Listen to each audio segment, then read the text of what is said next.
Bonjour tout le monde, bienvenue. Donc on va passer à la deuxième journée, après une première qui a déjà été très riche. Donc ça va être la deuxième session des actualités. On va bien sûr pas pouvoir couvrir tous les résultats de l'année précédente ou les grands exploits. On va donner quelques exemples qui vont tous rentrer dans les axes prioritaires de l'ANRS. On va toucher des thèmes importants comme la problématique de la résistance au traitement, les études communautaires et épidémiologiques pour contrôler l'épidémie, les nouveaux enjeux de la recherche clinique dans le pays du Sud, les priorités de la recherche de la tuberculose et la nouvelle organisation, et aussi les actualités de la recherche vaccinale pour le VIH avec le VRI. On aura 6 présentations, chacune en général de 10 minutes avec 3-4 minutes de questions, si les orateurs tiennent leur temps. Et puis une dernière présentation qui va être plus longue et on va être très intéressé à tout ça. Donc avec ça, je voudrais aussi introduire mon co-chair, Massimo Levero. Je pense que vous le connaissez tous. Il est le président de la commission recherche fondamentale CSS 13 hépatite. Et on va se partager la session. Et pour ne pas perdre du temps, on va commencer à introduire le premier orateur, François-Xavier Blanc. Je pense que vous connaissez aussi tous. Il est professeur des universités au CHU de Nantes. Il est chef de service entomologie. C'est un grand expert en mycobactéries tuberculeuses. Il a fait des grands travaux très importants sur les patients doublement infectés, VIH et tuberculose. Un de ses travaux très importants, ça a été d'étudier si un traitement précoce est plus bénéfique chez les patients doublement infectés. Il travaille dans des études Camélia, il est un des acteurs principaux. Je pense que je vais m'arrêter là et bienvenue.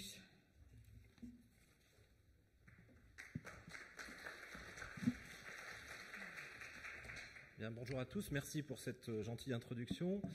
Je vais commencer donc ce topo sur les priorités de recherche et la nouvelle organisation sur la recherche tuberculose par vous annoncer mes liens d'intérêt. Donc j'ai aucun lien d'intérêt avec l'industrie sur ce sujet.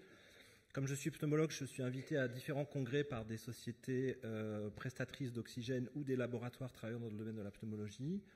Et puis donc j'ai créé, je coordonne le groupe de travail tuberculose VIH de l'ANRS avec Nathalie de Castro. Et puis je vais vous parler donc de cette nouvelle action coordonnée tuberculose. Puis je fais partie de quelques groupes de travail scientifiques. Alors, les grands chiffres à avoir en tête quand on parle de tuberculose dans le monde sont énoncés chaque année dans le rapport que publie l'OMS au mois d'octobre. Donc ce dernier rapport 2019 vous donne les chiffres de 2018. Et donc vous voyez qu'en 2018, il y a eu 10 millions de nouveaux cas de tuberculose dans le monde, dont un peu moins d'1,5 million de tuberculose multirésistante. Parmi ces 10 millions de cas, à peu près 9% surviennent chez des patients vivant avec le VIH. Et les 3/4 des cas surviennent en Asie du Sud-Est et en Afrique. 3 pays représentent à eux seuls 44% de l'ensemble des cas de tuberculose, c'est la Chine, l'Inde et l'Indonésie. Et le gros problème, c'est la mortalité. Vous voyez qu'il y a à peu près 1,45 million personnes qui décèdent chaque année, donc en 2018, de la tuberculose, dont 17% de patients vivant avec le VIH. Donc les patients infectés par le VIH, c'est 9% de la cohorte des tuberculeux, mais c'est 17% de la mortalité. La tuberculose, c'est la 10e cause de décès dans le monde, toutes causes confondues. Et depuis 2007, elle reste la principale cause de décès liée à un agent infectieux. Elle est passée devant le VIH-Sida, malheureusement. Voilà la carte du monde qu'on présente classiquement. Ça, vous avez l'habitude de voir ça. Donc plus on est en vert foncé, plus l'incidence de la tuberculose est élevée. Donc ça se passe de commentaires. C'est vraiment l'Afrique subsaharienne et l'Asie. Et puis la prévalence de l'infection VIH parmi les nouveaux cas ou les rechutes de tuberculose, eh bien c'est à peu près la même chose, avec une situation particulière dans les pays de l'ex-Union soviétique également. En termes d'évolution d'incidence, depuis le début de ce siècle, vous voyez que globalement, l'incidence à droite commence à diminuer sur la population globale, comme chez les patients infectés par le VIH. Par contre, en termes de mortalité, comme je vous le disais, la tuberculose reste la 10e cause de décès dans le monde. Voilà les courbes qu'il faut avoir en tête. Donc vous avez, depuis le début des années 2000, les décès par VIH, par tuberculose chez les patients séronégatifs et par tuberculose chez les patients séropositifs. Mais j'aime bien aussi présenter ces cartes du monde, donc c'est une vision un peu différente de ce que vous avez l'habitude de voir. Cette fois, on représente chaque pays en fonction du poids que représente la donnée étudiée. Donc par exemple, ça c'est le monde dans lequel on vit actuellement en termes de densité médicale. C'est là où il y a des docteurs. Et puis là, c'est là où il y a la tuberculose. C'est là où les gens meurent de la tuberculose. Et c'est là où les gens meurent du VIH-Sida. Donc c'est important d'avoir ces cartes en tête et ces chiffres en tête quand on fait des topos sur la tuberculose. Un petit mot quand même sur la situation en France. Donc l'année dernière, il y a eu un peu plus de 5000 cas de tuberculose déclarés. On pense qu'il y a à peu près 20 à 25% de sous-déclaration. Et en France, seules 3 régions ont une incidence supérieure à 10 pour 100 000. La Guyane et Mayotte, qui représentent très peu de cas en valeur absolue, mais l'incidence est supérieure à 10 pour 100 000. Et puis, bien sûr, l'Île-de-France. Vous avez sur le graphique de droite l'évolution de ce taux de déclaration de tuberculose en Île-de-France depuis 2005. Et donc vous voyez que c'est stable, voire ça remonte un tout petit peu. Et vous voyez évidemment que l'immense majorité de ces cas de tuberculose sont notifiés chez des patients nés à l'étranger. Par contre, si on prend un peu plus de recul, quand même l'incidence de la tuberculose en France diminue nettement. Et vous voyez la situation qui était celle de la France au début des années 70, il n'y a pas photo, quand même la tuberculose diminue globalement en France comme dans le monde. Alors la grande nouveauté de cette année, c'est la publication par la DGS de la feuille de route tuberculose 2019-2023.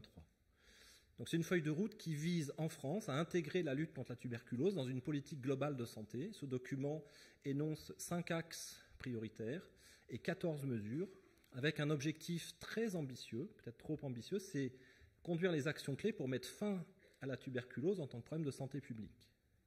Cette feuille de route a été présentée au mois de mars 2019 et contient plusieurs axes prioritaires avec des actions que je ne vais pas toutes énumérer, mais ça va de la prise en charge des infections tuberculeuses latentes au suivi des patients, évidemment les déclarations d'issues de traitement qui sont très importantes, les filières de soins adaptées à la résistance, et puis en haut, la solidarité internationale avec l'expertise technique française en matière de recherche.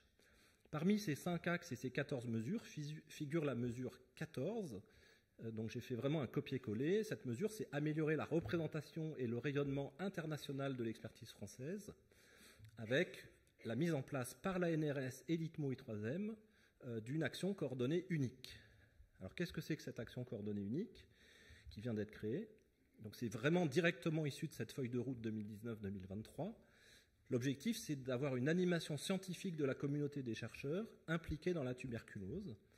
Et en fait, c'est la synthèse de 2 entités préexistantes. Vous en connaissez très bien une, qui est le groupe de travail tuberculose-VIH de la NRS, qu'on a créé en 2008 et qui a porté pas mal de projets avec des publications de bon niveau. Et puis avait été créée en 2012 une action coordonnée tuberculose, avec une lettre de mission écrite par Jean-François Delfrécy à l'époque. Mais cette action coordonnée tuberculose n'était pas réellement fonctionnelle. Elle s'est réunie, les acteurs se sont mis autour de la même table, mais ça n'a jamais débouché sur des dépôts de projets, en tout cas au niveau européen. Donc finalement, en regroupant ces 2 entités, on espère fédérer la communauté autour de la recherche tuberculose. Et donc la première réunion du comité stratégique a eu lieu au mois de juin.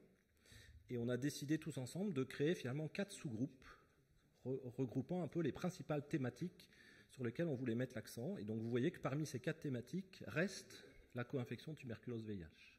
On a beaucoup discuté. Les 3 autres sous-groupes seront physiopathologie, corrélats de protection et vaccins, dépistage et diagnostic. On a voulu mentionner incluant les enfants, les femmes enceintes et les immunodéprimés. Et puis un sous-groupe traitement et pharmacologie. Donc ça, c'est important. 3 co-coordinateurs ont été désignés à ce moment-là. Donc c'est Emmanuel Cambeau pour toute la partie microbiologie. Donc Emmanuel Cambeau du Centre national de référence des mycobactéries. C'est Guylaine Carcelin pour tout ce qui est immunologie et sciences fondamentales. Et puis c'est donc moi pour la partie un peu plus clinique. Alors, quelles sont les priorités cliniques de recherche dans ce domaine, la tuberculose? Je vous en ai listé quelques-unes sur lesquelles on a un peu réfléchi. Donc c'est avant tout améliorer le diagnostic et notamment des formes extrapulmonaires pour lesquelles on a encore vraiment du mal à faire ce diagnostic. Ça nécessite l'évaluation de nouveaux outils diagnostiques, y compris chez l'enfant par exemple. C'est évidemment améliorer le diagnostic et la prise en charge de l'IRIS, le syndrome inflammatoire de reconstitution immunitaire, qui est une particularité survenant chez les patients infectés par le VIH.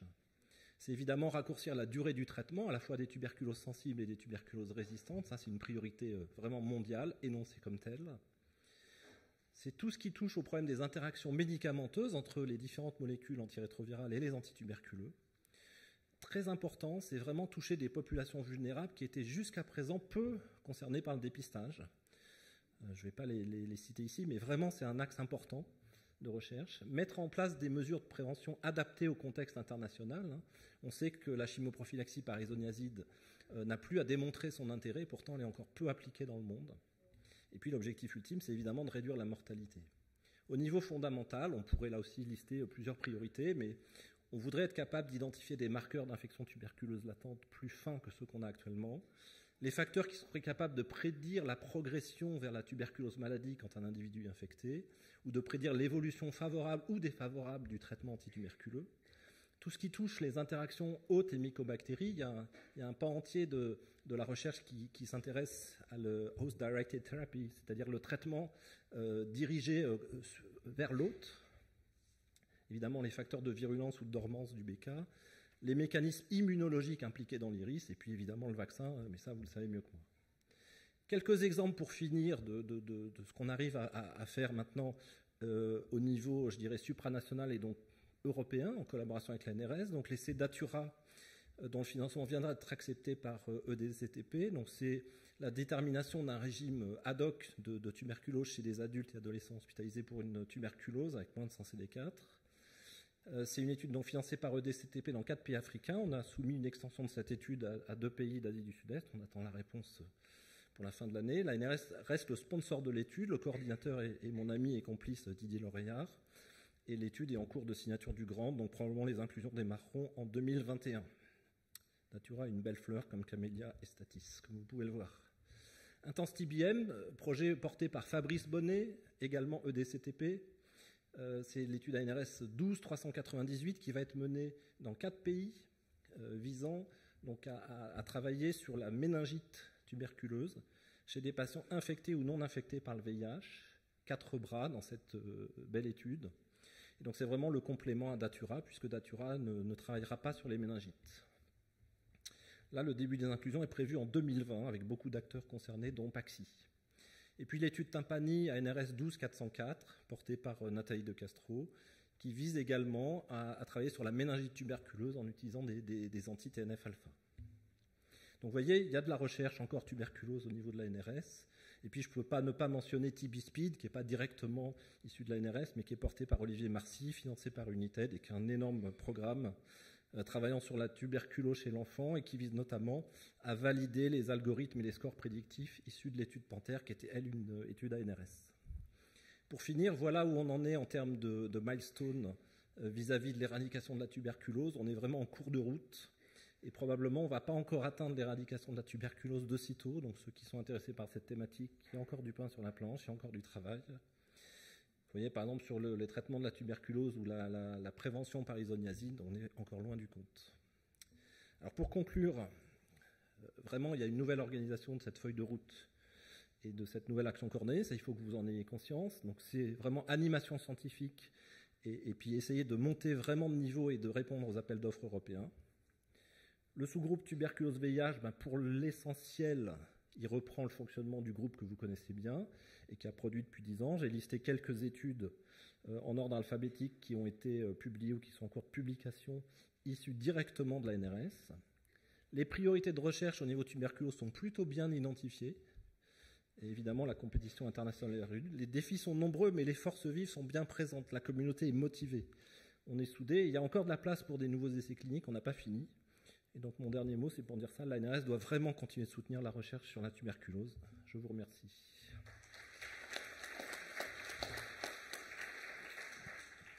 Merci beaucoup. On a dépassé un peu le temps, mais on va prendre une question, s'il y en a.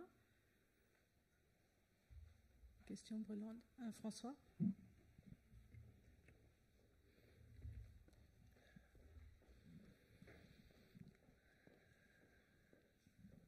Merci beaucoup François-Xavier. Je pense que tu as indiqué en montrant plusieurs gros projets en cours que l'agence est très intéressée à soutenir ce domaine et à avoir des projets ambitieux. D'ailleurs, la question se posera de savoir combien de nouveaux gros projets de ce type en même temps vous pouvez mener. Je voudrais juste t'interroger, là tu n'es peut-être pas le plus compétent des trois, mais malgré tout, sur la recherche plus fondamentale aujourd'hui, s'il y avait une ou deux priorités à creuser, vu les compétences que l'on a en France, c'est quoi? Bon, on est quand même vraiment assez compétent pour réfléchir sur le vaccin. Enfin, il y a beaucoup d'équipes qui travaillent là-dessus. Et puis, sur les facteurs de virulence du BK, ça, c'est quand même vraiment des choses intéressantes sur lesquelles on peut travailler. Le problème de cette nouvelle action coordonnée en tant que telle, c'est qu'elle n'a pas de moyens, hein, contrairement au groupe tuberculose VIH de l'ANRS qui pouvait s'appuyer sur des appels d'offres et donc des possibilités de financement. La nouvelle AC tuberculose en tant que telle ne dispose pas de budget. Donc la communauté très fondamentale a besoin d'aller postuler sur des appels d'offres d'autres organisations. Et donc je pense que sur le vaccin, les facteurs de virulence et puis l'immunologie quand même, avec les marqueurs prédictifs d'IRIS ou d'efficacité de la tuberculose, ça c'est vraiment des axes sur lesquels on est assez fort. La communauté française est assez forte et peut faire entendre sa voix, je pense, vraiment. Je n'ai pas mentionné les sciences humaines et sociales, mais elles sont évidemment impliquées. L'idée, c'est autour de ces gros essais cliniques qui demandent beaucoup d'énergie, arriver à fédérer d'autres projets, à la fois en sciences humaines et sociales, et puis sur la recherche fondamentale, évidemment, puisque c'est des cohortes parfaitement caractérisées. Donc, les gens qui ont envie de travailler et qui ont des idées, welcome.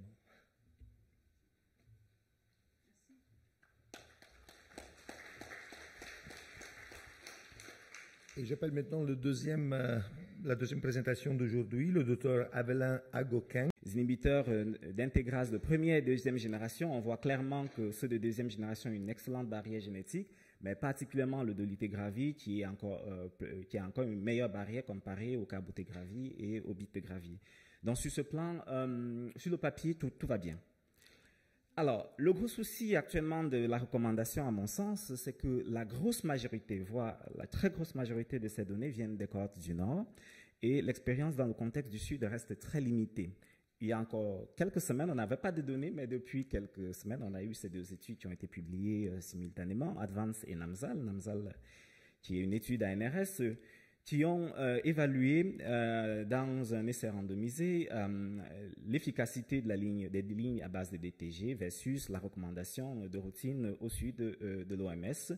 Les deux études montrent la non-infériorité de la ligne DTG et, surtout plus important par rapport à ce qui nous concerne, pas de mutation de résistance chez les patients en échec de DTG.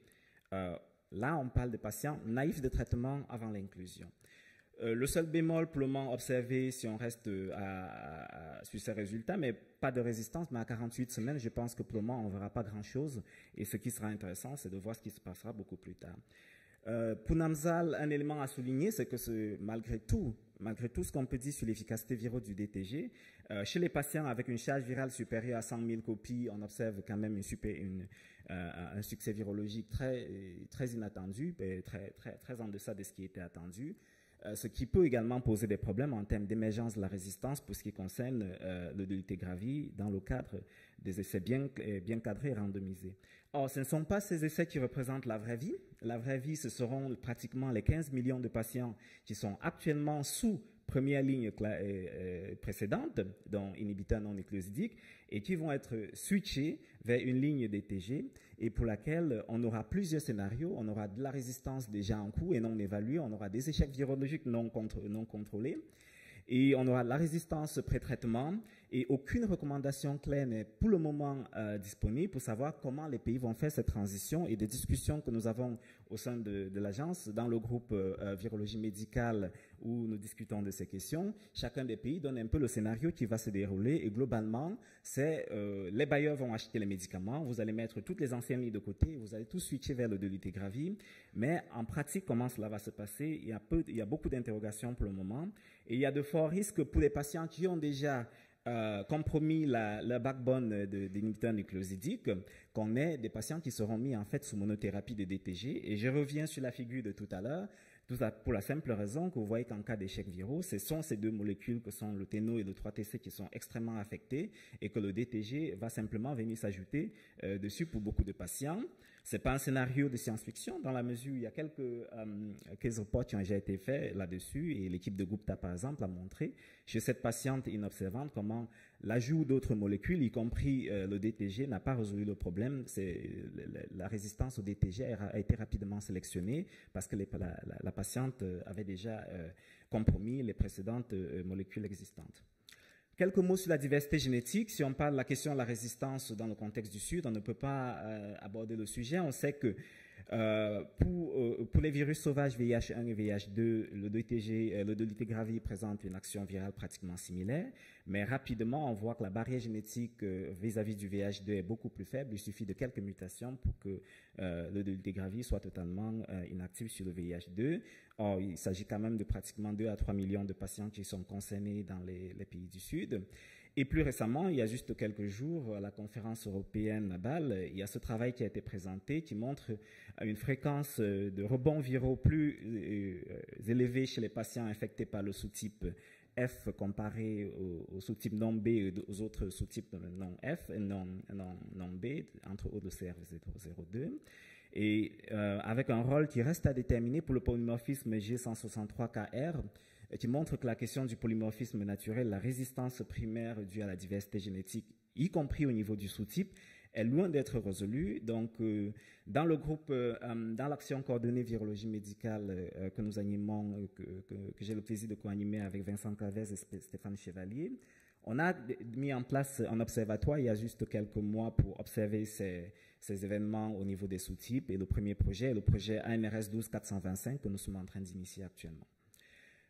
Alors, en conclusion, je dirais que la transition vers le dolutegravir recommandé par l'OMS actuellement était une excellente recommandation. C'était attendu et demandé depuis longtemps du fait de la faible barrière génétique des inhibiteurs non nucléosidiques. Cependant, la démarche telle qu'elle est faite actuellement soulève beaucoup d'interrogations qui restent à résoudre, notamment la question du succès de la stratégie en conditions de vie réelle dans le Sud. Comme je l'ai dit, les questions liées au fonctionnement du programme national, des diversités génétiques des virus, tous ces éléments restent à évaluer et nous sommes en train de mettre également en place, de monter des projets actuellement au sein de l'agence pour étudier ces éléments dans les contextes de vraie vie, notamment la réponse du dolutegravir dans le contexte des pays du Sud. Merci de votre attention.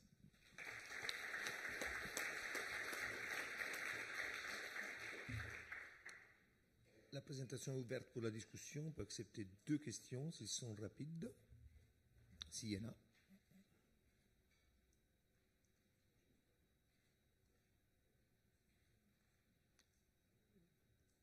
Je voudrais éviter une question faite par quelqu'un qui est expert d'hépatite sur le VIH, parce que ce n'est pas vraiment bien. Mais j'étais un peu surpris par le taux relativement bas de contrôle avec la nouvelle combinaison avec de dolutegravir, autour de 50%, dans ce groupe, oui, 60%. C'est quand même pas exceptionnel. C'est lié au pays du Sud ou c'est quelque chose...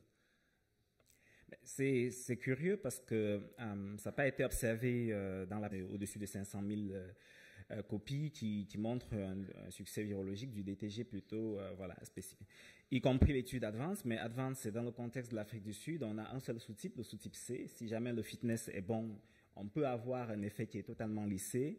Le Cameroun représente quand même un bouillon de diversité génétique extraordinaire. On va du groupe des différents groupes à de nombreux sous-types, y compris le F dont j'ai parlé tout à l'heure. Donc je pense que tout cela reste à creuser, y compris conduire des études spécifiques au Sud sur ces charges virales très élevées. Et vous avez évoqué question? Non, alors je continue. Oui, il y a une question. Alors il y en a 2 même. Alors.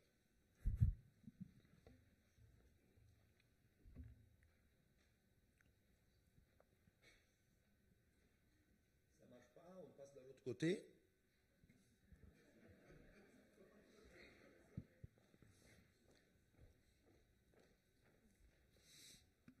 Et on va revenir. Ok, merci. Allô? Ok, merci pour la présentation. Au fait, j'aimerais savoir un peu par rapport à tenofovir, lamivudine et favirenz, pourquoi on voulait aller à Doluté dans les cas où ce traitement aussi est il y a un succès thérapeutique, jusqu'à à peu près à 90 à 95% comme première ligne. Merci.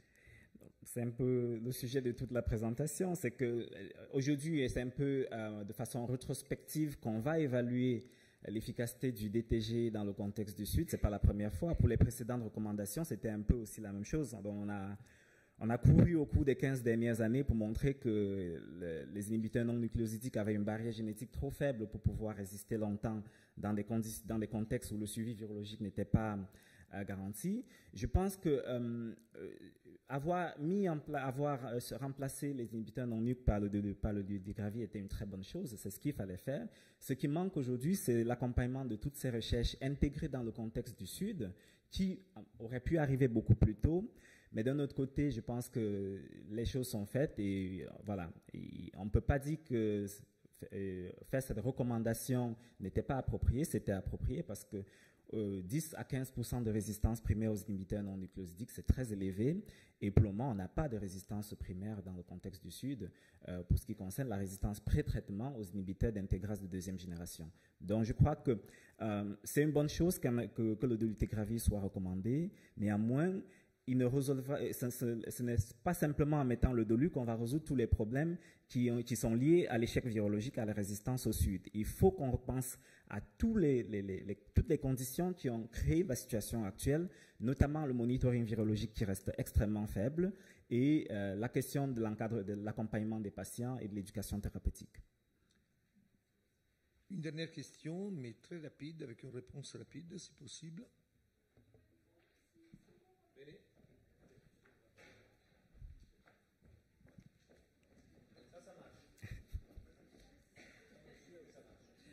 Bonjour, Florentine, directrice de SIDAction. Parmi les associations qu'on soutient en Afrique subsaharienne, on commence à entendre parler de soucis sur l'impact sur le sommeil du dolutegravir avec des patients qui doivent être mis sur leur ancien traitement. Et donc les associations émettent des interrogations sur le dolutegravir pour tout le monde. Et on voudrait savoir s'il y avait des études qui étaient déjà faites sur cet impact sur le sommeil. Parce que vous parliez du dolutegravir dans la vraie vie. Je serais vraiment le plus mal placé. Je pense que quelques collègues cliniciens pourront mieux répondre à la question que moi. Je ne sais pas si ça a été observé dans l'étude NAMSAL ou c'est plutôt la question de la prise de poids qui a été montrée, mais ça fait partie des interrogations, comme le problème du tube neural qui avait été observé bien après l'introduction du dolutegravir. Je pense que toute cette veille de pharmacotoxicité et autres, y compris de la résistance, font partie des choses que malheureusement on doit mettre en place après la recommandation, ce qui est dommage.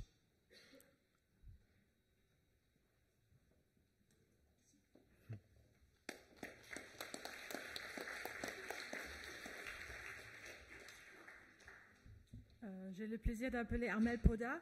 Armel Poda est professeur agrégé des maladies infectieuses à l'INSA et médecin de spécialiste aussi au CHU à Bureau de Lasso. Attendez, voilà, ça va aller mieux comme ça. Il est chercheur associé au Centre Muraz.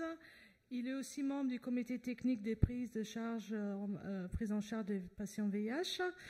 Et il a participé à de nombreux projets de recherche clinique et multicentrique. Il est un grand expert et il va nous parler des nouveaux enjeux et d'autres enjeux dans les pays du Sud. Merci.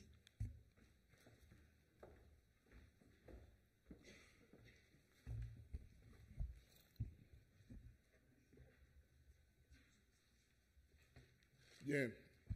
Merci pour la présentation. Merci à l'ANRS, aux organisateurs, à François Dabis et à l'AC 44 qui a bien voulu me permettre de vous présenter ce matin les nouveaux enjeux de la recherche clinique au Sud. Sur cette diapositive qui montre le poids de l'épidémie à VIH dans le monde, j'aimerais insister sur le fait que la recherche en santé est essentielle en raison des enjeux, certes scientifiques, mais aussi sociaux, économiques et même politiques largement discutés hier. Ces enjeux présentent également des défis et des perspectives. Sur cette deuxième diapositive qui montre le poids réel de l'infection en VIH dans les pays du Sud, j'aimerais insister sur le fait que la recherche clinique au Sud a été impulsée par la recherche sur le VIH. Alors, quel est l'état des lieux? En termes d'acquis, à tout seigneur, tout honneur, les sites ANRS sont aujourd'hui performants. Les sites tels que les sites de Dakar, de Yaoundé, le site de Bobo-Dioulasso et d'Abidjan sont des exemples, mais également les sites des pays d'Asie. Il y a aussi les collaborations internationales, telles que les unités mixtes internationales, et aussi, et bien sûr, nous sommes à l'Institut Pasteur, avec le réseau international de l'Institut Pasteur, qui est un excellent exemple pour le partenariat Nord-Sud. D'autres réseaux d'excellence, aussi bien à l'ouest qu'au centre d'Afrique et ailleurs, et les collaborations de cohortes internationales. J'aimerais insister ici sur la cohorte Haïti, en insistant particulièrement sur la cohorte Haïti en Afrique de l'Ouest. La recherche clinique au Sud a également permis une production scientifique de qualité. C'est quelques éléments, ce n'est pas exhaustif en termes de publications, mais également ces publications, ces travaux ont permis de changer les recommandations au niveau de l'Organisation mondiale de la santé. Et il ne faut pas oublier le contexte international, à savoir les 3 x 90, à savoir avoir 90% des personnes dépistées, 90% des personnes dépistées qui sont sous traitement antirétroviral et 90% des personnes sous traitement antirétroviral qui ont une charge virale indétectable ou supprimée. Quels sont les défis? Dans un premier temps, nous avons toujours des difficultés pour retrouver les nouveaux patients, notamment au niveau des populations clés. Il faut des meilleures stratégies pour le dépistage et également l'augmentation des personnes vivant avec le VIH sous traitement antirétroviral dans les pays du Sud pose des problèmes qu'il faut également aborder dans le cadre de la décentralisation de la prise en charge qui se fait au niveau des structures périphériques. Avelin en a parlé tout à l'heure, l'accès à la charge virale est une véritable problématique dans un cadre de vieillissement des cohortes. Nous avons toujours des anciens problèmes que sont l'insuffisance de la couverture, par exemple, la prévention de la transmission mère-enfant, mais également la problématique de la rétention des patients sous traitement antirétroviral et je n'occulte pas les hépatites virales et aujourd'hui le dolutegravir à large échelle dans les pays du Sud qui posent des problèmes, notamment sur la prise de poids, nous y reviendrons. Alors, j'aimerais faire une pause sur cette diapositive qui montre les disparités régionales qui prennent en compte les 3 x 90, où on voit que selon les différentes régions, nous avons des résultats totalement différents et que de façon générale, nous n'atteignons nulle part les 3 x 90. En termes de perspective, je voudrais que nous suivons les 3 x 90 pour voir quelles sont les perspectives en termes de recherche dans les pays du Sud. Ainsi, pour le premier 90, il faut véritablement trouver les déterminants des obstacles à la prévention de la transmission mère-enfant. Et je pense qu'il faut parler aujourd'hui de transmission parent-enfant pour prendre en compte les pères qui manquent dans les stratégies pour la prévention de la transmission mère-enfant. Et également, la PrEP, largement utilisée au nord, devrait être également utilisée au sud, notamment dans les populations clés. Et sur le plan toujours de la prévention, il faut véritablement des stratégies combinées de dépistage. Ces stratégies combinées de dépistage doivent prendre en compte notamment l'autotest, évaluer les déterminants socio-comportementaux, la faisabilité, l'acceptabilité et les stratégies de mise en œuvre dans les pays également du Sud, notamment les pays d'Afrique francophone. En ce qui concerne le deuxième 90, il faut véritablement, en plus des stratégies d'arrimage au traitement antirétroviral, aller vers des essais thérapeutiques d'allègement, déjà soutenus par l'ANRS, avec l'essai Moderato qui va bientôt commencer au Burkina Faso, en Côte d'Ivoire et au Cameroun, mais il faut également d'autres stratégies d'allègement pour permettre une certaine diversité. Un des autres axes de recherche, il s'agit des effets secondaires à long terme. Aujourd'hui, les populations du Sud, à cause du vieillissement, mais également de la longue durée du sous-traitement antirétroviral, il faut s'intéresser aux complications cardiovasculaires, également les complications rénales et la tolérance osseuse. Au-delà de la pharmacovigilance, il faut aller vers le dosage des antirétroviraux dans les pays également du Sud et voir le contexte, notamment dans le cas du vieillissement et avec la polymédication. La prise en charge des populations vulnérables. notamment la population carcérale, les populations qui utilisent des drogues par voie intraveineuse, mais également les hommes ayant des rapports sexuels avec des hommes.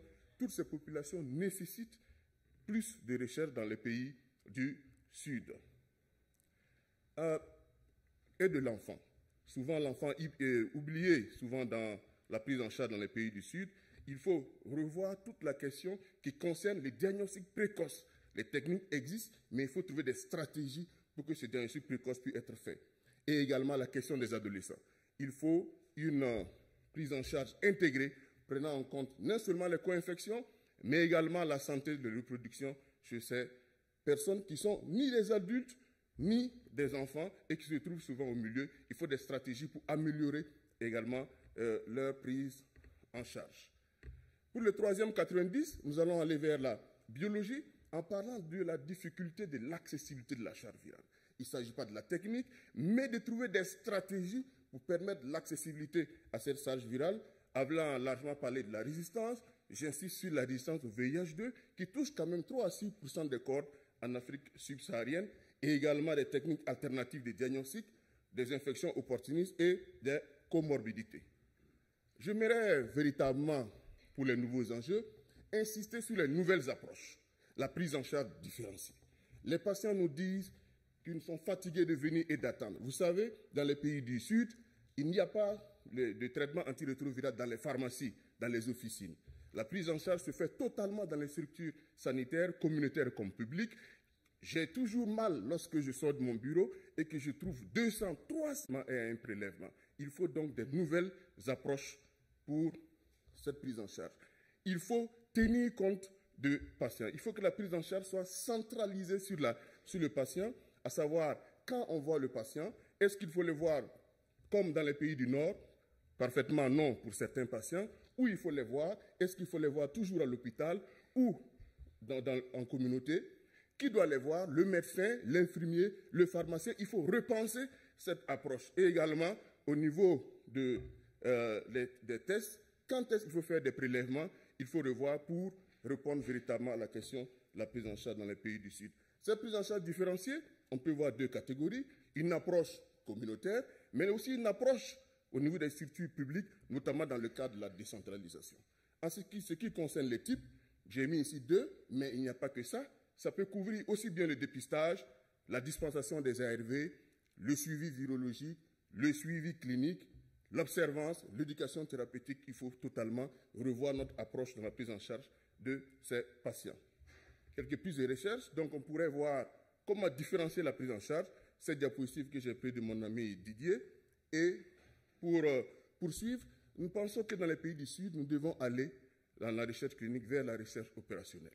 C'est une recherche qui va permettre d'avoir des résultats qui vont permettre rapidement de prendre des décisions. C'est une recherche qui va permettre de changer les stratégies.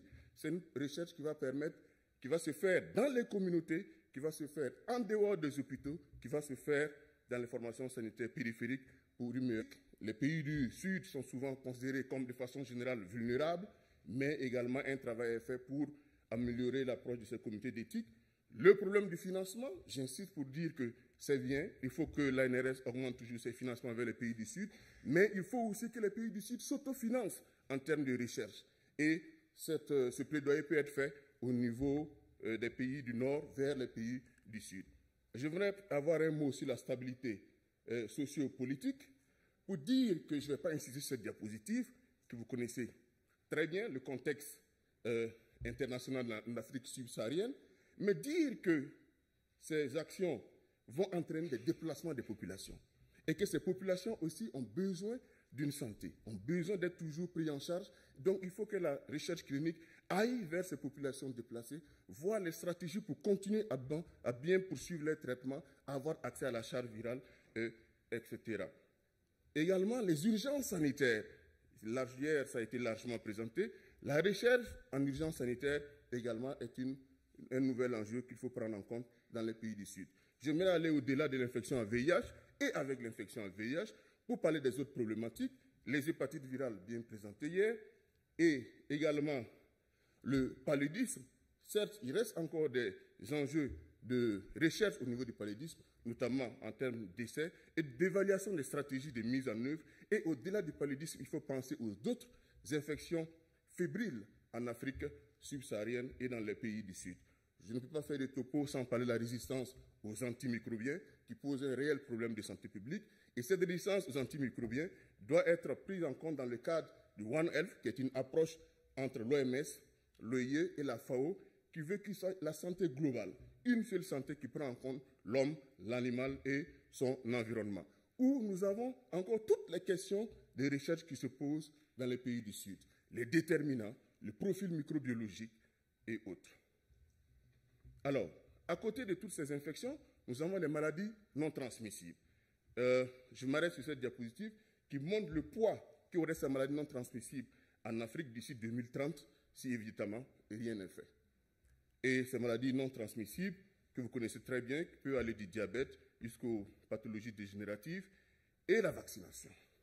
Pour la vaccination, en plus des stratégies classiques, j'aimerais insister sur la recherche clinique aujourd'hui qui se fait sur les essais vaccinaux dans les populations spécifiques, notamment les populations infectées par le VIH. Et je présente ici l'essai Evovac 2 qui vient d'être terminé en Afrique subsaharienne et l'essai HIV-Ebola qui continue dans les pays du Sud, notamment au Sénégal et au Burkina Faso. Sur ce, je vais conclure, pas par cette diapositive, qui est une conclusion classique, mais conclure par celle-là et vous dire que la recherche au Sud doit être faite par le Sud. La recherche au Sud doit être financée par le Sud. La recherche au Sud doit être faite avec le Nord. La recherche au Sud doit être faite avec le Nord et le Nord avec le Sud, du Sud vers le Nord, jusqu'à ce qu'on ne se retrouve plus. Il faut donc des échanges d'expériences qui peuvent aller du Sud vers le Nord, du Nord vers le Sud, du Sud vers le Sud également. Sur ce, je remercie tous mes co-auteurs et vous, je vous remercie pour votre attention.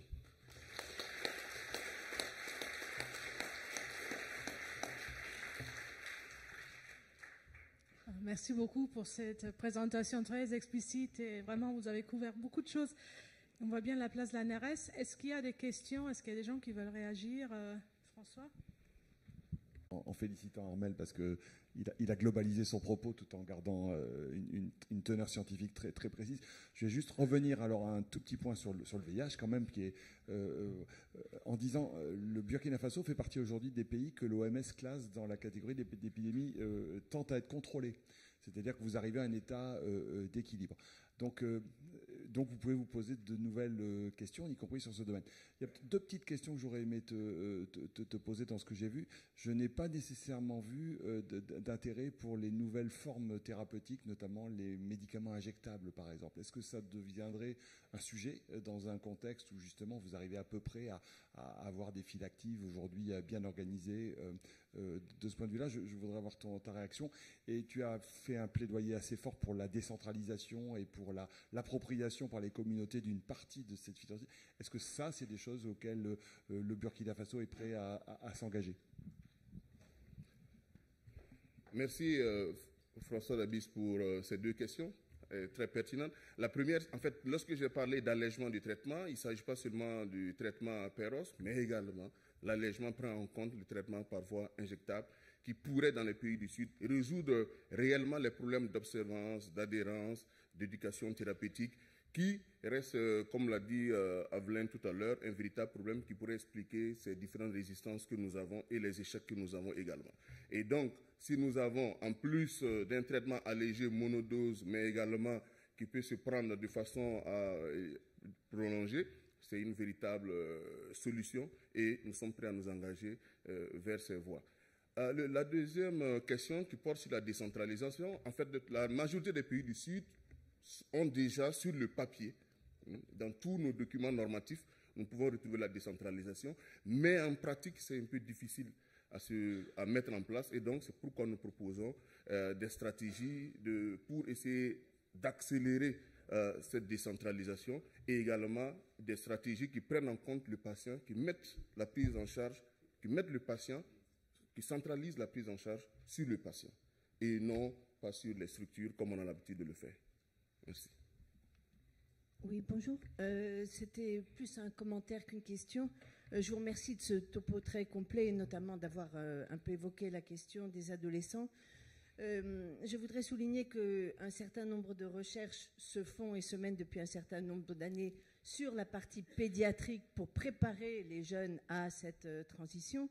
Mais aujourd'hui, dans le monde entier, plus de la moitié des adolescents et jeunes adultes sont des jeunes issus d'une transmission materno-fétale et arrivés à l'âge adulte, et qu'il n'y a aucun travail qui est mené à une échelle quelconque sur le versant des adultes, sur les spécificités qu'il faut avoir dans l'accueil de ces populations pour ne pas arriver aux chiffres absolument dramatiques de la mortalité. Donc, il y a absolument besoin que des collègues de médecine adulte investissent ce champ-là de la transition des adolescents quand ils arrivent dans leur prise en charge adulte. Dernière question. Oui.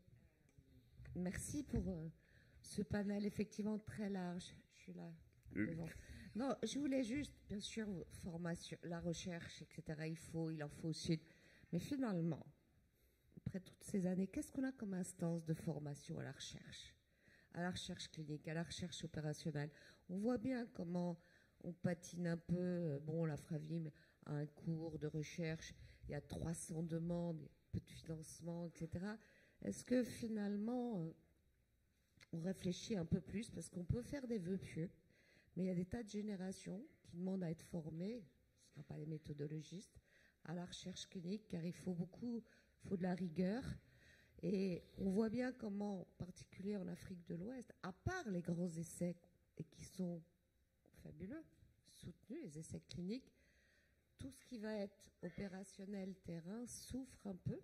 Les personnels médicaux, non médicaux, les ARC n'existent pas. Il n'y a pas de structure. Donc, voilà, je voulais savoir quelle était votre réflexion, parce que ces essais à des millions d'euros, dont près de la moitié, c'est juste du personnel de recherche. Est-ce que, voilà, on peut arriver dans certains pays à avoir une réflexion avec des gens qui vont être un tout petit peu plus stables, et qu'une structure comme la NRS, dont la formation, la recherche, voilà, va investir dans la formation à la recherche.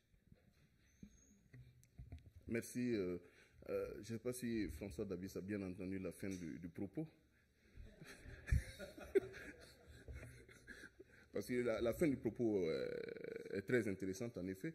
Je ne suis pas dans les secrets des dieux, mais je sais qu'il y a une initiative, probablement avec vous, une initiative en tout cas, qui est en cours en Afrique de l'Ouest pour mettre en place un master de recherche clinique. Et je pense en effet que vous venez de toucher du doigt un point très important. Il nous manque à tous les échelons, parfois, des ressources humaines de qualité qui sont souvent apportées un temps soit peu pour un projet de recherche X ou Y, mais dès qu'on change de pays, ou 5 ans après, on ne retrouve plus ce personnel-là sur place, c'est une véritable problématique. Et je pense que François Davis a entendu que l'ANRS pourrait justement appuyer, mais aussi les universités du Nord et du Sud, pour mettre en place véritablement de la formation en recherche clinique adaptée aux pays du Sud.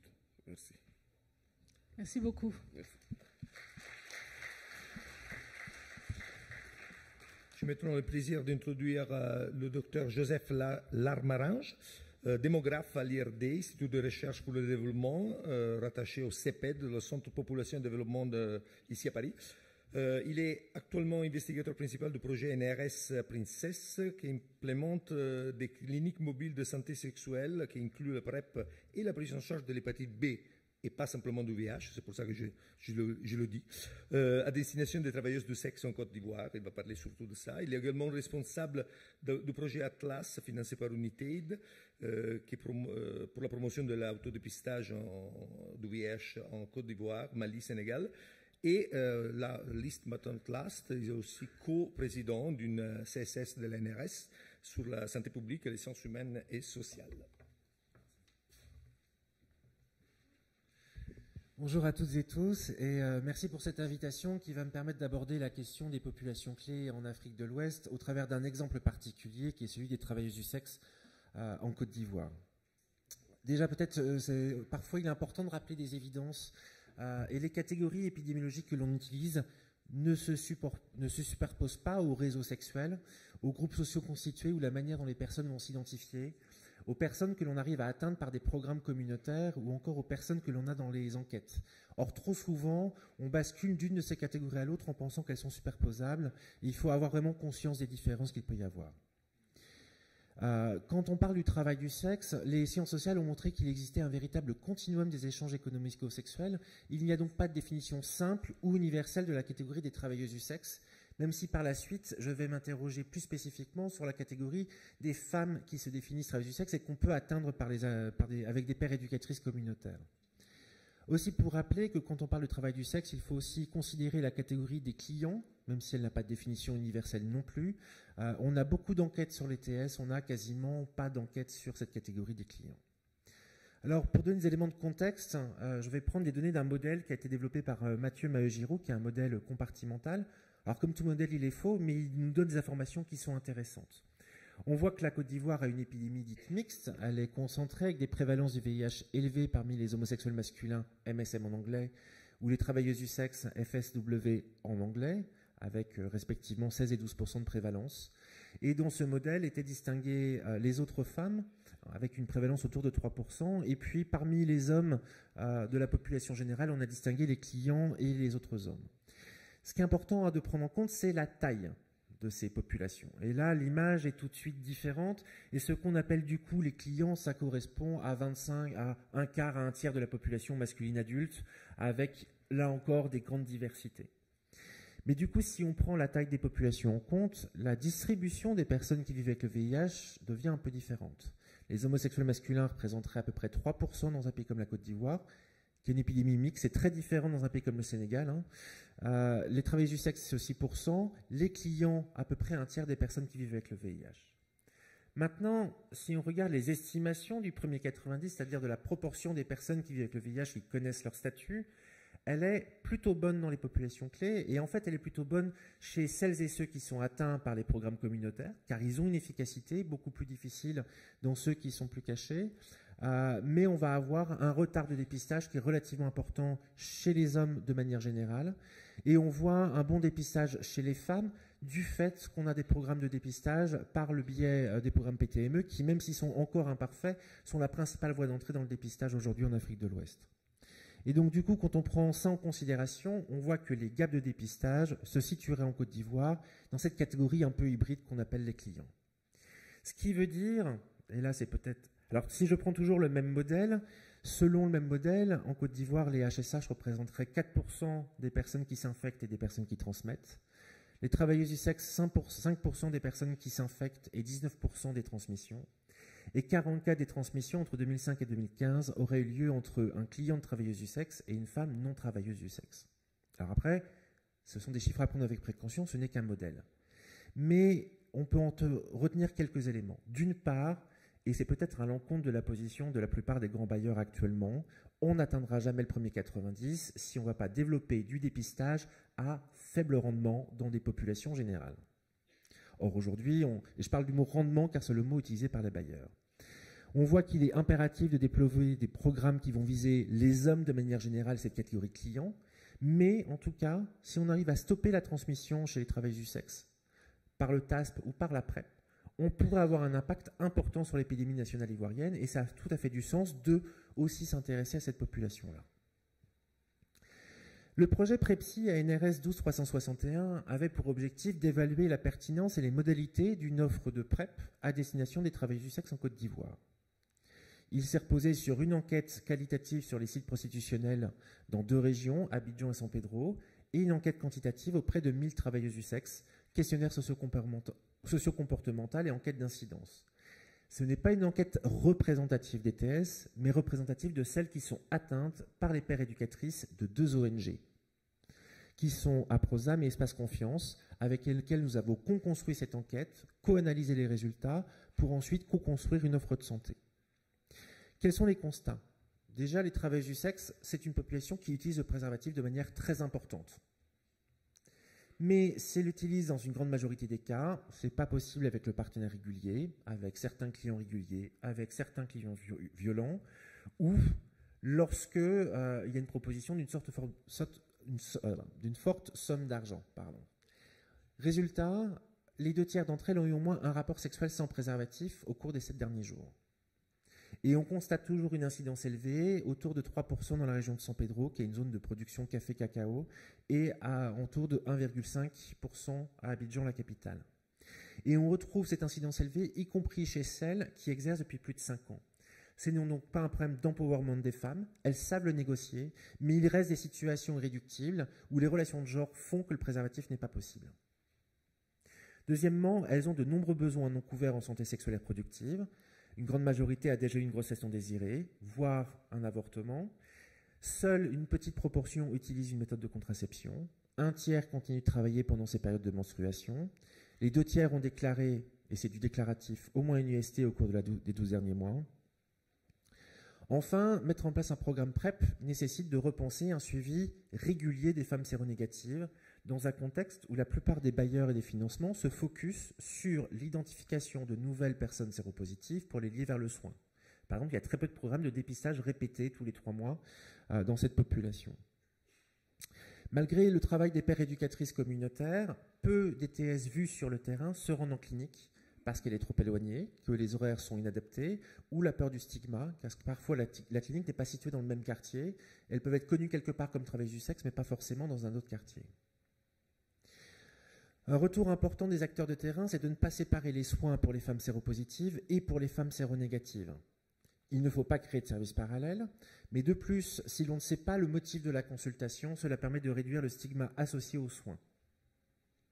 Les VIH positives ont également des besoins de services en santé sexuelle et reproductive importants, et l'intégration des services est aussi une opportunité de réduire et de partager des coûts. Enfin, il faut prendre en compte la question de l'hépatite B. En Côte d'Ivoire, à peu près 1 personne sur 10 est porteur de l'antigène HBS. Or, le tenofovir est recommandé à la fois pour la PrEP VIH et pour la prise en charge de l'hépatite B en cas d'hépatite B chronique. Sauf qu'en Côte d'Ivoire, si vous êtes mono-infecté VHB, le tenofovir est à la charge du patient. Et que si on commence à rendre la PrEP accessible gratuitement pour la prévention et que le même traitement n'est pas accessible pour le soin gratuitement, on est en train de créer des problèmes d'équité d'accès. Et donc on ne peut pas séparer la question de la PrEP et la prise en charge dans ces contextes-là. C'est ainsi qu'est né du coup le projet ANRS 12381 Princesse, que j'ai l'honneur de coordonner avec le professeur Serge Ollier. Et en partant de ces différents constats, il s'agit d'offrir une offre large en santé sexuelle et reproductive. Prise en charge du VIH pour celles qui sont infectées, suivi régulier avec traitement adapté. Pour celles qui sont séronégatives, une offre de PrEP optionnelle et non obligatoire, un dépistage trimestriel. Pour l'hépatite B, un bilan initial pour toutes les participantes, vaccination si besoin. Si une hépatite B active, un traitement anti de l'hépatite B. Sinon, proposition de PrEP, c'est le même traitement. Pour les IST, un dépistage à partir des symptômes qui a lieu tous les 3 mois, comme ça se fait aujourd'hui en Côte d'Ivoire, auquel se rajoute un dépistage au laboratoire annuel, plus la prise en charge, une offre gratuite de contraception, ce qui n'est pas aujourd'hui le cas pour ces populations, des coupes menstruelles, des tests de grossesse trimestriels, un repérage des addictions, bref, une offre large qui s'est basée sur les besoins de la population. L'idée, c'est que cette offre va être proposée dans des cliniques mobiles, directement sur les sites prostitutionnels.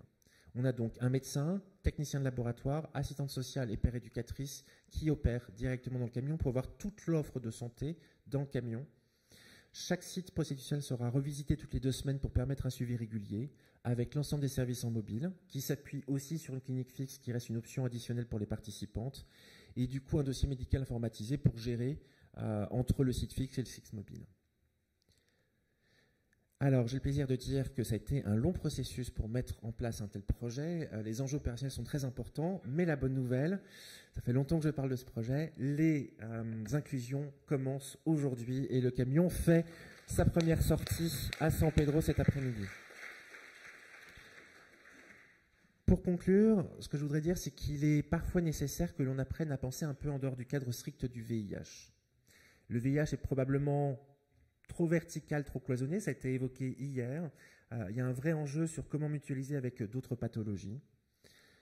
On a vu les essais d'efficacité à la PrEP ont montré à quel point il était important d'offrir d'autres soins aux personnes qui étaient impliquées dans ces programmes de PrEP, notamment en santé sexuelle et reproductive.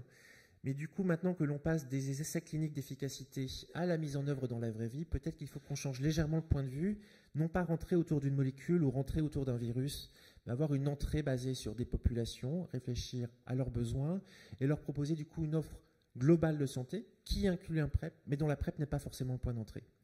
Je vous remercie pour votre attention. Je vous remercie vraiment, c'était une très belle présentation dans les temps, mais on est très en retard. Alors je peux accepter une question. C'est dommage, mais c'est comme ça.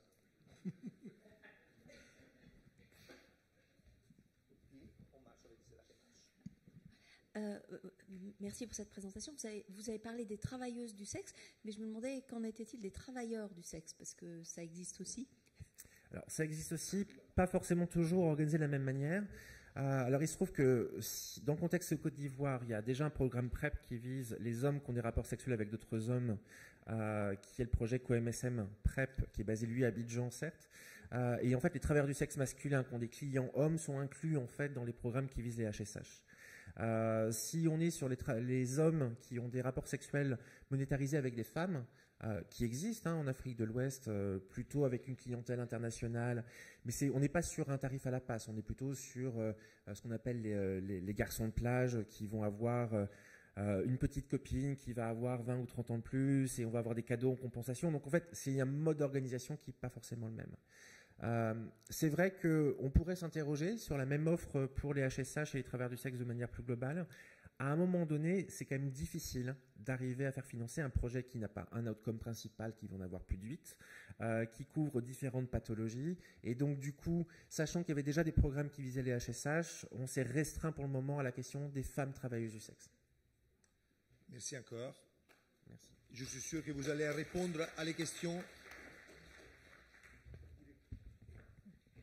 Donc, j'ai le plaisir d'appeler Virginie Supervie. Virginie Supervie est chercheure à l'Institut Pierre-Louis d'épidémiologie et de santé publique. Elle travaille principalement sur le VIH, mais aussi sur d'autres maladies telles que le syphilis et la tuberculose. Elle utilise ces modèles mathématiques pour aider à définir des stratégies de prévention d'épidémies.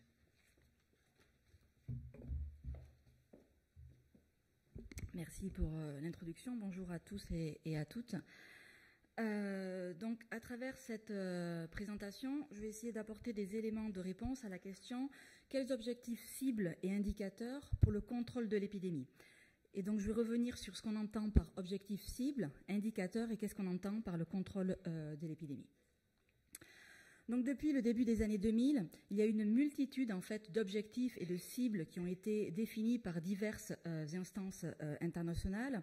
On peut retenir les 3x5, où il fallait atteindre 3 millions de personnes traitées d'ici 2005, le 15x15, où l'idée c'était d'atteindre 15 millions de personnes traitées d'ici 2015.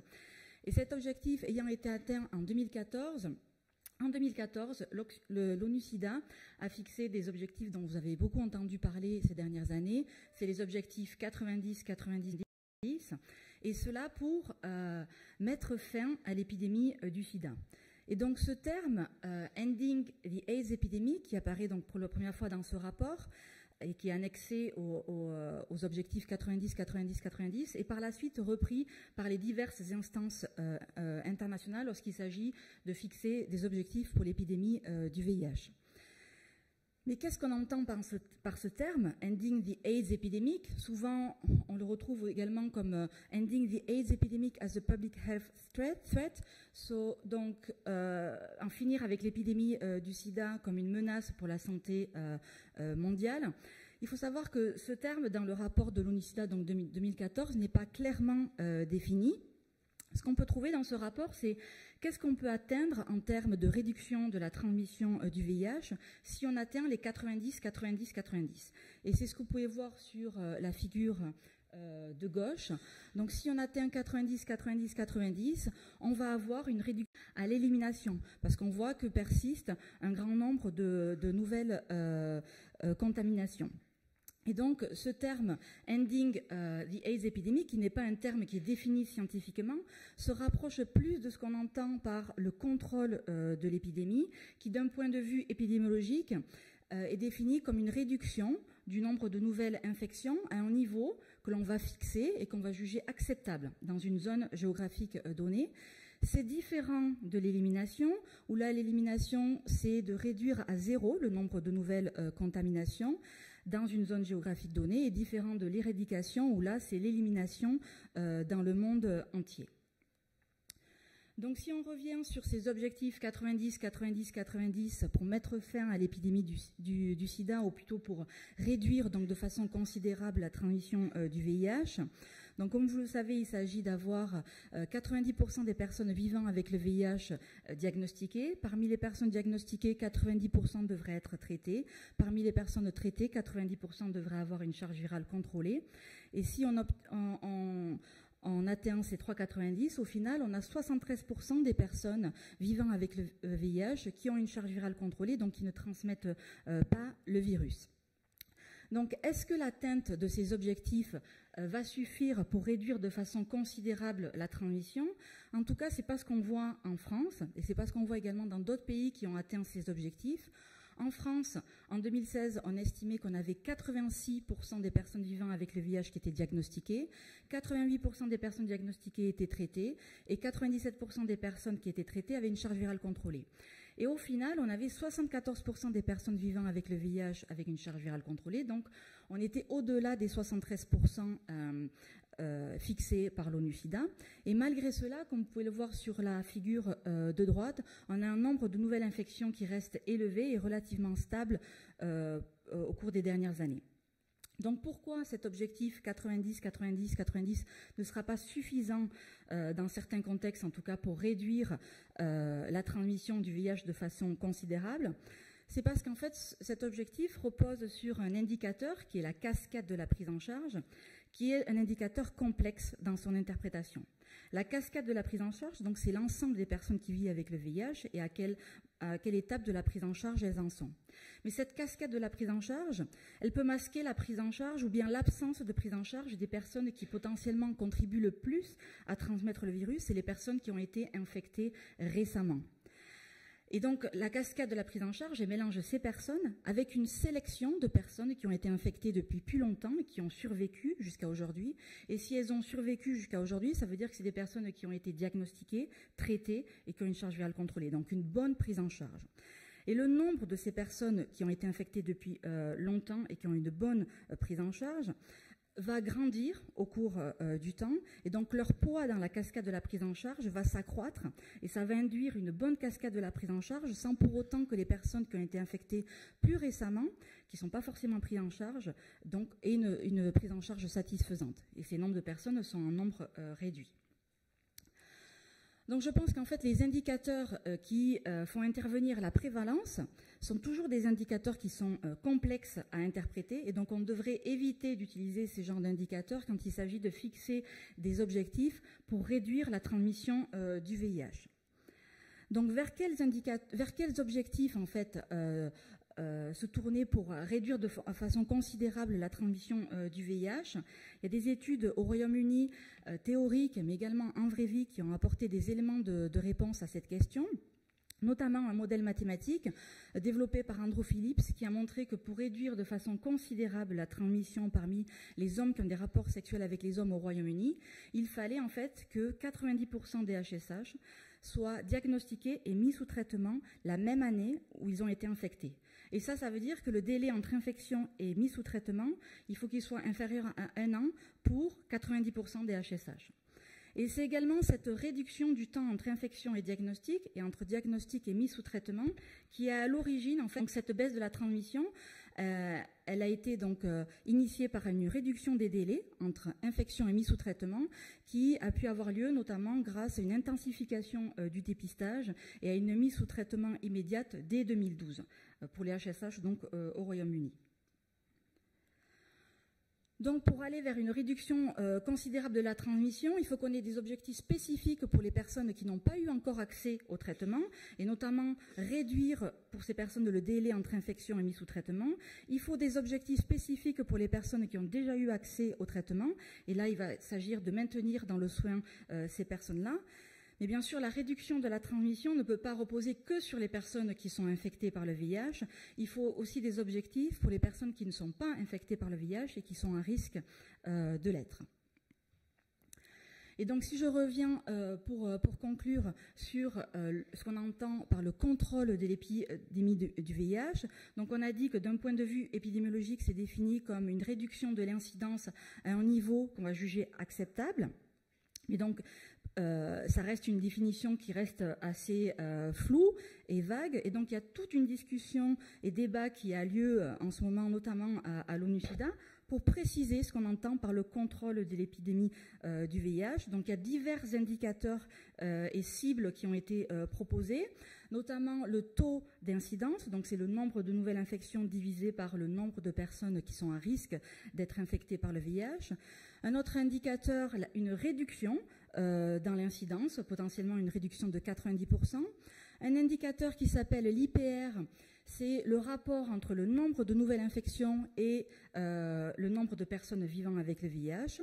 Un autre indicateur qui s'appelle l'IMR, donc c'est le nombre de nouvelles infections, c'est le rapport de ce nombre de nouvelles infections sur le nombre de décès parmi les personnes qui vivent enfin, le nombre de décès parmi les personnes vivant avec le VIH.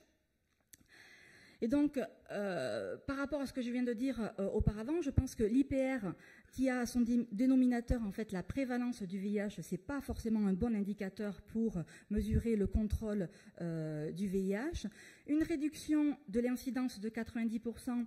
Bon, ça peut être variable en fonction de où on part en termes d'incidence. Si on a une incidence à 10% ou si on a une incidence à 1%, une réduction de 90%, c'est pas la même chose. Et l'IMR, qui fait intervenir la mortalité à son dénominateur, peut permettre également d'avoir un nombre de nouvelles infections élevé s'il y a une mortalité élevée. Donc je pense qu'un des indicateurs les plus intéressants parmi ceux-là, c'est le taux d'incidence, qui est un indicateur classique en épidémiologie. Reste à fixer un seuil à atteindre pour atteindre donc le contrôle avec cet indicateur. Des personnes ont proposé le seuil de 1 pour 10 000. Donc si on retient ce seuil de 1 pour 10 000, bien sûr, il va falloir atteindre ce seuil au niveau global. Et si on prend l'exemple de la France, on avait en 2016 une incidence autour de 1,7 pour 10 000, donc on était relativement proche de ce seuil, mais il faut non seulement atteindre ce seuil au niveau national, mais également au niveau local. Parce que comme on peut le voir en France, mais comme c'est le cas dans tous les pays, il y a une hétérogénéité de l'épidémie au niveau du territoire.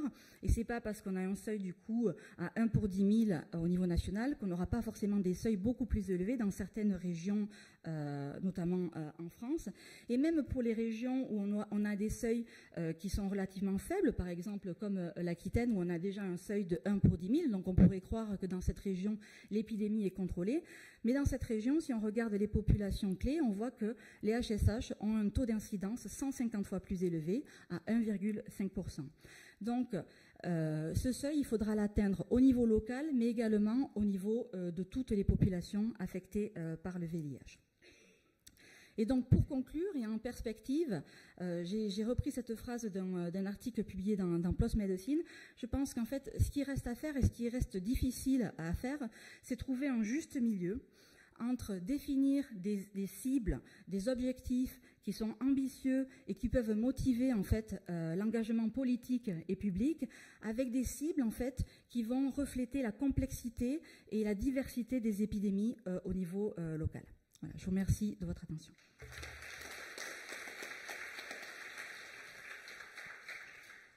Merci beaucoup. On a dépassé un peu le temps. Je propose que vous discutez avec Virginie à la pause et qu'on passe au prochain. J'ai le plaisir d'introduire le prochain orateur, Yves Lévy. J'ai un CV très long, je ne vais pas faire. Mais je dis 3 choses importantes. Professeur d'université en immunologie clinique, ancien directeur général, président de l'INSERM, coordinateur d'un consortium européen. À mesure des années, dans l'extension des maladies émergentes et réémergentes, de nouveaux projets et de nouveaux candidats vaccins. Alors, la première saison, comme tous les programmes du PIA, était jusqu'en 2019. Et ce qu'on a réussi peut-être à faire, ou en tout cas ce qui était l'objectif, c'était d'amener un certain nombre de scientifiques de différents domaines et de disciplines pour essayer, à côté des vecteurs classiques qui sont développés dans le monde et pour lesquels la compétition est extrêmement forte, d'amener notre originalité et notamment des vaccins centrés sur les cellules dendritiques, j'y reviendrai, mais d'avoir un programme intégré de la science la plus fondamentale jusqu'aux sciences humaines et sociales et évidemment les essais cliniques, et en mettant en place différentes plateformes, des plateformes d'immunologie, mais des plateformes aussi de bioingénierie, des plateformes de génétique, qui permettraient de développer et d'offrir un moyen de développer l'ensemble des vaccins contre les différents pathogènes que nous déciderions de cibler. On a donc été évalué en 2015-2016 et pour le développement de ces vaccins innovants, pour ces stratégies précliniques jusqu'aux essais cliniques que nous avons présentés. Et il y avait évidemment dans le VRI aussi un programme de formation avec la mise au point d'un master, et le jury international a renouvelé le VRI pour 5 prochaines années et qui nous permet de conduire ce programme. Ce programme, il est très rapidement résumé ici. Sur votre gauche, ce que vous avez, c'est l'ensemble du portfolio des vaccins qui existaient déjà dans l'ANRS et l'INSERM et les vaccins que nous avons développés, soit directement en interne, soit en collaboration. Les lipopeptides, c'était le vaccin historique de l'ANRS, c'est donc un epitope-based vaccine. Le MVA, qui est un vaccin aussi dérivé des POX, qui est développé par l'ANRS. Et puis, nous avons développé d'autres POX en collaboration, comme les NIVAC, mais aussi plus récemment dans le domaine de Ebola, avec la compagnie Merck, le VSV, qui est actuellement utilisé par l'OMS en termes de prévention dans les zones d'épidémie d'Ebola, et aussi avec Johnson & Johnson, la plateforme Adeno26 MVA, qui est aussi une plateforme développée dans le VIH et dans Ebola. Et puis, nous avons développé différents vaccins DNA, soit directement en collaboration avec la Gates, soit avec un certain nombre de compagnies. Et ce qui était la partie de découverte ou de discovery du VRI, c'est tout ce qui va cibler les cellules dendritiques, j'y reviendrai. Ensuite, nous avions un passé aussi d'expérience et d'expertise dans l'immunothérapie, mais aussi, et là actuellement, la capacité de développer de manière originale des anticorps neutralisants, tout à fait nouveaux et uniquement européens, dans les collaborations que nous avons mises en place avec la Suisse. Et nous avons développé de nouveaux immunocytokines, et cette semaine, un brevet pour l'INSERM et l'ANRS a été déposé, associant un anti-PD-1 associé à l'IL-15 comme une nouvelle immunocytokine. Le programme, comme vous pouvez le voir, il va de l'in vitro jusqu'au modèle préclinique des souris humanisées ou les primates jusqu'à l'homme, et avec le développement de plateformes qui permettent d'analyser les réponses à ces différents candidats vaccins. Juste pour vous montrer alors vraiment quelques images très rapides. Ce qu'on a voulu au départ, c'est comprendre les mécanismes d'action de ces vaccins en développant des plateformes et des technologies tout à fait nouvelles. Vous avez à gauche ici ce que l'on peut mettre en évidence avec Philippe Bousseau ici à Pasteur, in vivo chez la souris lorsque l'on injecte un vaccin MVA par exemple et l'on observe l'attractivité de cellules immunocompétentes comme des cellules NK ou des cellules T. Et à droite, je crois que Roger Legrand vous a montré hier, quand on cible les cellules dendritiques, comment on peut suivre chez l'animal vivant, dans le ganglion, exactement comment ces cellules dendritiques ou un vecteur autre est capable de cibler les cellules dendritiques dans le ganglion de l'animal vivant. Donc c'est ce type de plateforme qu'on a développé pour comprendre les mécanismes les plus fondamentaux de la réponse vaccinale. Ces données, et ici c'est le groupe de Basic Science, de sciences fondamentales du VRI, a fait plusieurs contributions majeures, mais spécifiquement dans le programme du VRI, en utilisant le vaccin MVA, qui est un vaccin qui est utilisé en clinique, et pour mettre en évidence un certain nombre de mécanismes de la restriction du MVA, comme la restriction du facteur du virus VIH.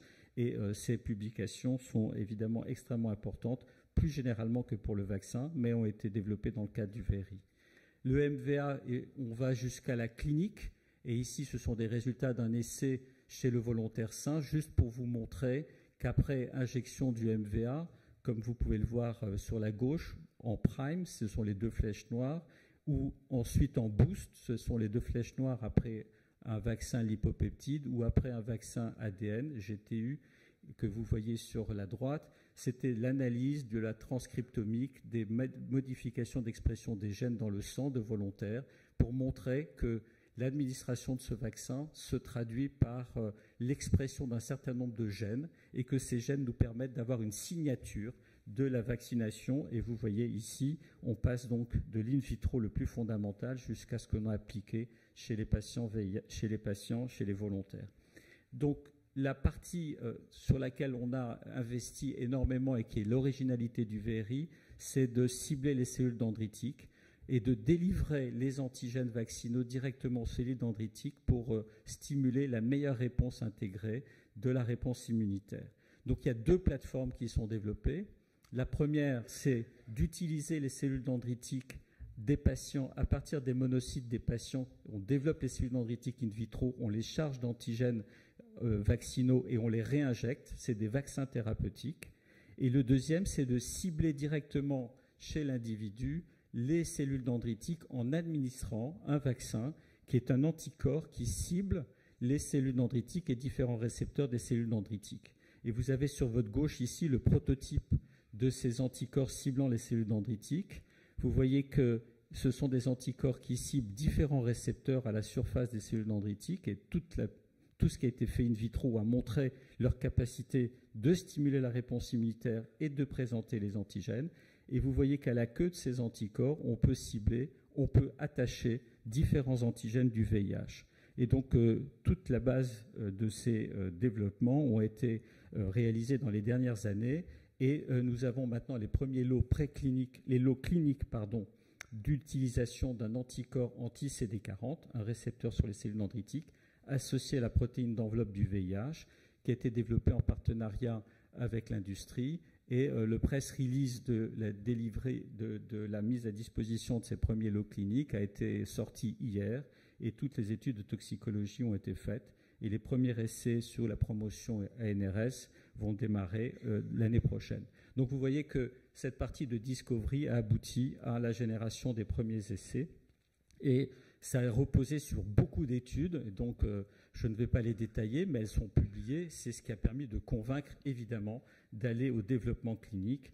Et ici, c'est juste une étude chez le singe pour montrer que l'association, et vous avez anti-LOX ou CD40, deux récepteurs des cellules dendritiques, l'association de cela après une vaccination par un autre vecteur, le NIVAC, a induit dans ces essais, et ça a été reproduit, et des anticorps neutralisants, des anticorps qui ciblent le VIH ou des anticorps qui ont une action ADCC, c'est-à-dire ce qui est vraiment aujourd'hui un des critères de corrélat de protection. Dans la partie vaccin thérapeutique, la même stratégie, ciblant les cellules dendritiques et ciblant le récepteur CD40. Et ici, on a montré que chez des souris humanisées, et c'est donc un nouveau modèle qu'on a amené pour l'évaluation vaccinale, chez des souris humanisées qui ont été vaccinées par cet anticorps CD40, ce sont tous les symboles rouges que vous voyez, comparés à un adjuvant uniquement, ce sont les symboles bleus. Vous voyez à gauche ici que vous avez sur la démonstration que ce vaccin est très immunogénique. Et en haut à droite, vous voyez qu'après arrêt de traitement chez ces souris humanisées, eh bien, les souris qui ont été vaccinées ont un retard significatif jusqu'à 4 semaines du rebond virologique. Et lorsqu'on analyse le réservoir, c'est en bas à droite, de la présence d'ADN et la quantification de l'ADN dans la rate, dans la moelle ou dans les ganglions, les souris vaccinées ont une diminution significative de ce réservoir viral. Et donc, c'est une stratégie qui est maintenant donc développée avec la production du vaccin pour une vaccination thérapeutique. Qu'est-ce que l'on a fait comme essai clinique dans les dernières années jusqu'en 2018 ? Près de 400 personnes volontaires sains ou infectées ont été inclus dans un certain nombre d'essais. Mais je voudrais surtout, VRI VEB 2, insister sur le transfert de technologie des États-Unis jusqu'en France de la production de cellules dendritiques ex vivo et à l'IGR, donc à un centre anticancéreux. Donc on a utilisé la technologie qui avait été développée aux États-Unis, a été transférée et complètement protégée maintenant en France, ce qui nous permet d'utiliser et d'amener aux patients français et européens une stratégie de cellules dendritiques ex vivo qui permet d'avoir un vaccin thérapeutique que l'on pense beaucoup plus efficace que ce qui a été développé jusqu'à maintenant. Et puis vous voyez que le VRI a aussi participé aux essais contre Ebola. Qu'est-ce que l'on va faire à partir de cette année et l'année prochaine? Vous voyez un certain nombre d'essais. Dahlia 2, c'est l'essai de phase 2 des cellules dendritiques dont je viens de parler, qui est donc en développement et soumis aux agences réglementaires. Vous avez l'essai EVA T02, qui est dans le cadre du consortium européen vaccin thérapeutique et vedolizumab. Et puis le premier essai anti-CD40 qui cible les protéines d'enveloppe du VIH, VRI06, qui va démarrer au deuxième semestre de l'année prochaine. On va organiser avec Priscille Rivière et l'ANRS une grande journée de présentation de ces différents essais au mois de janvier. Et donc c'est très important parce qu'on reviendra sur l'ensemble des designs de toutes ces stratégies. Alors cette plateforme de delivery des antigènes, elle est extrêmement importante parce qu'on a amené, je crois en France, une plateforme assez originale et on a développé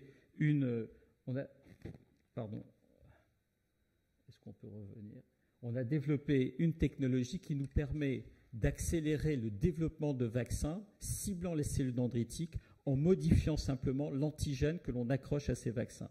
Comme vous le voyez sur la gauche, le prototype est le HIV que je vous ai montré qui va aller en clinique. Si l'on démontre la safety et l'immunogénicité comme on l'attend en clinique, on peut associer à ces vaccins, par la technique qu'on a développée, un certain nombre d'antigènes. Et ce que vous voyez là, ce sont les programmes développés dans le VRI en collaboration à différents niveaux les uns des autres, qui vont de Ebola, financé par l'ANR, jusqu'à Nipah, qui est évidemment un virus qui aujourd'hui cible beaucoup l'ensemble du sud-est asiatique et sur lequel on a un programme franco-chinois financé par le gouvernement, le MESR en France et le gouvernement chinois. Chlamydia, dont je crois que Jean-Michel Woulina vous a parlé hier, qui pose un évidemment problème de santé publique sur lesquels il n'y a pas de candidat vaccin aujourd'hui avancé et l'on pense que cette stratégie permet de développer de nouveaux vaccins. La tuberculose, on en a parlé ce matin et donc on est évidemment complètement prêt et tout à fait heureux de pouvoir participer à cette démarche de réfléchir au développement d'un vaccin tuberculeux en sachant que tout ça est associé à l'analyse de larges cohortes et sur lesquelles on a un certain nombre de biomarqueurs sur la tuberculose latente ou active. Et puis plus récemment, avec Massimo et Fabien Zoulim, le projet européen sur vaccin thérapeutique HBV. La prochaine génération, c'est d'aller plus loin et d'utiliser les autres stratégies de ciblage des cellules dendritiques en ciblant les cellules de Langerhans qui sont sur la peau, où toutes les données que nous avons aujourd'hui montrent que ce ciblage des cellules de Langerhans permet d'induire des réponses T et des réponses B, et surtout d'avoir un vaccin que l'on peut administrer soit au niveau local, au niveau de la peau, soit au niveau muqueux, et vous avez ici la présence des cellules de Langerhans au niveau d'une muqueuse vaginale et donc humaine. Et donc vous voyez qu'on a de nouvelles stratégies avec cette plateforme. Le VRI s'est aussi étendu très largement avec des partenaires au niveau européen et internationaux, au niveau, vous voyez, des États-Unis, mais aussi au niveau de l'Afrique. Sont indiqués ici les sites que nous avons lancés et sur lesquels nous avons développé des essais de vaccination et d'immunomonitoring dans le cadre des essais Ebola en Afrique de l'Ouest. Vous voyez au niveau de la Guinée, Libéria et Sierra Leone. Et plus récemment, on va le développer en RDC avec l'épidémie d'Ebola actuelle. Ce partenariat, il se fait dans le cadre d'un programme européen, le programme IVA, avec 41 partenaires. C'est un programme qui développe de nouveaux vaccins, de nouvelles plateformes dans lesquelles, évidemment, il y a les vaccins de l'ANRS. Je vais très vite et je vous montre que, en fait, c'était pour vous montrer que si j'avais à résumer ce qu'a apporté le VRI dans les dernières années, je pense qu'il a apporté 3 choses. Le premier, c'est une plateforme originale qui permet d'être adaptée et de développer très rapide vis-à-vis d'un certain nombre de pathogènes. La deuxième chose, c'est qu'il a amené une nouvelle génération de personnes qui ont pris l'habitude dans les 4-5 dernières années de travailler ensemble et surtout une nouvelle génération. Et la troisième chose, c'est la mise en place d'expertises combinées et intégrées qui permettent d'avoir une plateforme capable de tester différents pathogènes et d'être très rapidement mobilisable. Et c'est ce qui s'est passé pour la mobilisation du VRI lors de l'épidémie d'Ebola en 2014-2015, où les plateformes d'immunomonitoring se sont déplacées en Afrique et se sont déplacées pour créer des laboratoires en Afrique, pour mettre en place des essais cliniques Et l'effet levier est considérable. Et ce sont des équipes du VRI qui les ont faites. Si je prends simplement le programme EBEVAC 1, 2 et 3, le coordinateur, c'est Rodolphe Thiebaud. C'est la mise en place de toute la partie data science et d'immuno et de méthodologie clinique qui a permis à Rodolphe d'appliquer à ces programmes européens. Et vous voyez que le montant était de 50 millions, avec 21 millions qui est revenu à l'INSERM. Et puis, il y a les autres programmes, et notamment le suivi des survivants. Donc, j'arrête ici simplement pour vous dire que le VRI, c'est un ensemble de membres. Aujourd'hui, c'est 120 personnes équivalentes temps plein. C'est 17 équipes. C'est 250 publications dans les 5 dernières années. C'est 11 brevets qui ont été déposés. Et puis, c'est toutes ces collaborations aussi avec l'industrie. Et le VRI n'existerait pas sans Laurent Hannot et Mireille Sanlivre qui coordonnent l'ensemble des aspects administratifs et scientifiques. Je vous remercie.